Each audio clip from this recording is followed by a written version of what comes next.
We all have played games in our smartphones. But do you ever wonder how are these games made? It's a big process which involves a lot of ideation, coding, video game developers, and a big workforce to work on the development process.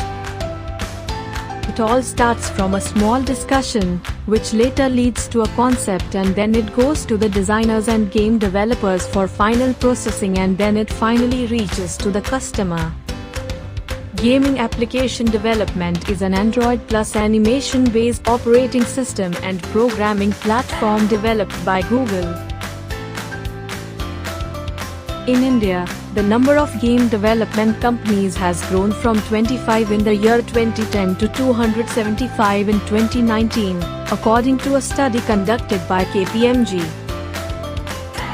Candidates securing a job in the gaming industry must have a knowledge of designing, programming, fine arts, software development, and framing. With the help of Paarsh learning, you can develop industry-based skills, so that you can be a proper candidate. Hurry up and book your free demo lecture now. Here's our contact information.